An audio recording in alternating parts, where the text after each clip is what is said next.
Kenapa Amerika Serikat, negara adidaya paling kuat di dunia, pernah secara serius kepikiran buat beli sebuah pulau bernama Greenland.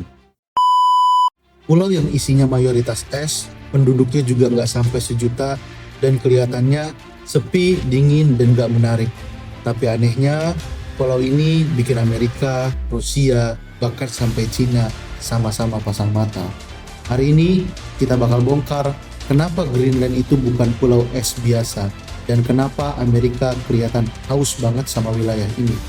Karena ini bukan soal tanah, ini soal kekuasaan dunia. Di video ini kita bakal bahas kenapa Amerika Serikat haus sekali dengan Greenland.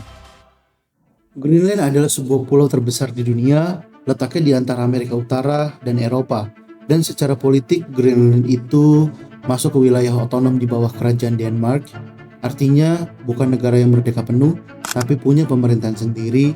Untuk urusan luar negeri dan militer masih dipegang oleh Denmark. Penduduknya cuma sekitar 56.000 orang saja.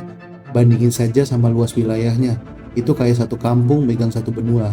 Dan justru disitulah masalahnya, karena di dunia geopolitik, wilayah yang luas plus penduduk yang sedikit adalah sangat rawan diperebutkan. Kita masuk ke alasan pertama dan yang paling penting, adalah letak geografis. Greenland itu ada di kawasan Arktik. Dulu Arktik ini dianggap wilayah yang sangat tidak penting, dingin, es semua, dan tidak bisa dipakai apa-apa. Tapi sekarang Arktik itu jadi wilayah masa depan. Kenapa? Karena Arktik ada di persimpangan Amerika, Eropa, Rusia. Kalau dunia ini papan catur, Greenland itu adalah petak tengahnya.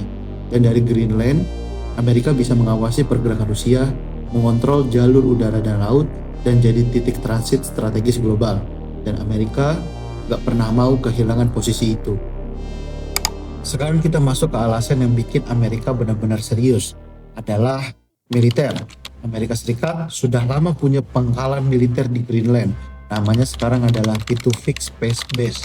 Fungsinya apa? Ini bukan pangkalan biasa, ini adalah pusat radar peringatan dini, deteksi rudal balistik, dan pengawasan luar angkasa. Jadi, kalau ada rudal nuklir ditembakkan dari Rusia, Greenland adalah salah satu tempat pertama yang bisa mendeteksinya. Buat Amerika, Greenland itu bukan suatu pulau. Greenland adalah mata dan telinga.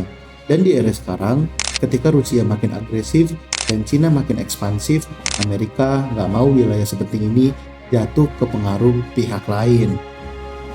Sekarang kita masuk ke alasan yang jarang dibahas publik, adalah sumber daya alam.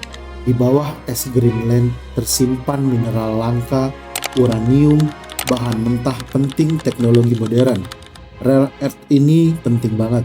Tanpa ini smartphone, mobil listrik, senjata canggih, dan sistem radar gak akan bisa jalan. Masalahnya saat ini Cina menguasai mayoritas pasokan mineral langka dunia, dan Amerika gak nyaman dengan itu. Makanya Greenland jadi incaran, karena siapa yang pegang sumber daya ini, dia pegang masa depan teknologi dan militer dunia. Sekarang kita masuk ke bagian yang agak ironis, yaitu adalah perubahan iklim. Pemanasan global bikin es Arktik mencair, dan ini bukan cuma soal lingkungan. Es mencair sama dengan jalur laut baru terbuka. Artinya, rute perdagangan lebih pendek, biaya logistik lebih murah, dan kontrol wilayah jadi makin penting. Kalau Greenland dikuasai atau dikendalikan pengaruhnya, Amerika bakal punya posisi strategis di jalur dagang masa depan. Ironisnya, krisis iklim yang bahaya buat umat manusia justru jadi peluang geopolitik buat negara besar. Sekarang kita bahas bagian yang bikin heboh. Kenapa Amerika sampai ngomong soal beli Greenland? Ini bukan soal ide dadakan, Amerika pernah kepikiran hal ini setelah Perang Dunia Kedua dan muncul lagi di era Presiden Donald Trump. Banyak orang yang ketawa waktu itu, kiranya bercanda. Padahal sebenarnya ini adalah sinyal bahwa Greenland dianggap aset strategis jangka panjang. Bukan karena lucu, tetapi karena ini adalah suatu hal penting. Tapi tentu saja rakyat Denmark dan rakyat Greenland itu menolak. Kenapa? Karena ini soal kedaulatan, soal harga diri dan hak untuk menentukan nasib sendiri. Kalau Greenland dijual, itu jadi presiden yang berbahaya, seolah-olah wilayah bisa diperdagangkan seperti barang. Dan buat NATO, ini juga sangat sensitif, karena Denmark itu adalah sekutu Amerika. Kalau dipaksakan, yang rusak bukan cuma hubungan bilateral, tetapi stabilitas politik global. Jadi sekarang kan kita paham kenapa Amerika tertarik sekali ke Greenland. Jadi bukan karena esnya, bukan karena penduduknya sedikit, dan bukan karena iseng, tapi karena letaknya yang sangat strategis, militernya akan menjadi kuat, sumber dayanya, dan masa depan dunia. Karena Greenland adalah bukti bahwa di geopolitik modern, wilayah yang kelihatannya sepi bisa lebih berharga dari kota metropolitan. Sekarang pertanyaan buat lu Sob, apakah ini langkah yang wajar demi keamanan nasional atau bentuk baru imperialisme yang modern? Tulis pendapat lu di kolom komentar. Jangan lupa klik like, komen, dan subscribe channel ini.